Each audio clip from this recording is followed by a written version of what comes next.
गांव में अब सब कुछ शांत लगने लगा था। हवेली और बाग की आत्माओं को मुक्ति मिल चुकी थी और चतुर चाची एक बार फिर से अपनी सामान्य दिनचर्या में लौट आई थी। सुबह तुलसी में जल डालना, बच्चों को कहानियां सुनाना और गांव के बुजुर्गों के साथ बैठकर सुख दुख बांटना, यही अब उनकी दुनिया थी। लेकिन एक दिन गांव की मिट्टी में फिर एक अनजान आहट आई। एक अजनबी गांव में दाखिल हुआ। सिर पर सफेद पगड़ी, हाथ में लकड़ी की छड़ी और आंखों में एक अजीब सी शांति और रहस्य। वो चुपचाप पुरानी हवेली के सामने बैठ जाता और घंटों कुछ नहीं बोलता।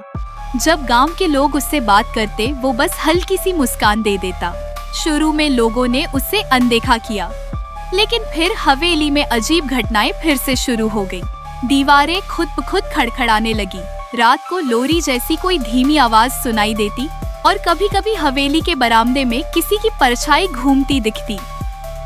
चाची को चिंता हुई। उन्होंने फिर से गांव के लोगों को इकट्ठा किया और पूछा, क्या किसी ने फिर से कोई तंत्र मंत्र किया है? लेकिन सबने इनकार कर दिया। तब चाची ने उस अजनबी से मिलने का निर्णय लिया। वो उसके पास गई और बोली, बेटा, तुम कौन हो? क्या चाहते हो इस हवेली से?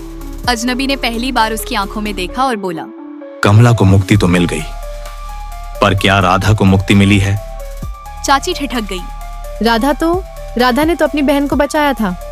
उसने कहा, या शायद जलन ने उसे मार डाला था। यह सुनते ही चाची के रोंगटे खड़े हो गए। उन्होंने हवेली की पुरानी संदूकियों की दोबारा तलाशी ली। इस बार एक छुपा हुआ खाना मिला। उसमें एक अजली चिट्ठी थी, राधा की लिखावट में। कमला सबकी प्यारी थी, माँ की भी, गांव की भी, पर मैं बस एक परछाई बनकर रह गई थी। उस रात मैंने बस उसे सुला देना चाहा, पर वो हमेशा के लिए सो गई। चाची को यकीन नहीं हुआ कि जिसे उन्होंने नायक समझा वही असल में अपराधी निकली। उन्होंने गांव के सबसे बुजुर्ग पंडित और जमींदार के पोते को बुलाया और सबके सामने सच्चाई रखी।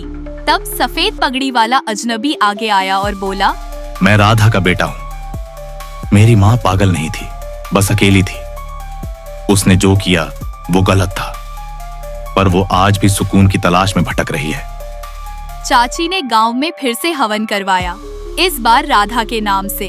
दोनों बहनों की आत्माओं की शांति के लिए उन्होंने दिए जलाए और हवेली के आंगन में तुलसी रोपी।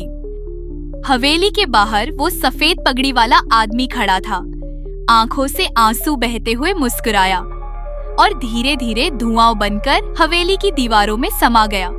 गांव में पहली बार चिड़ियों की चहचहाहट गूंजी।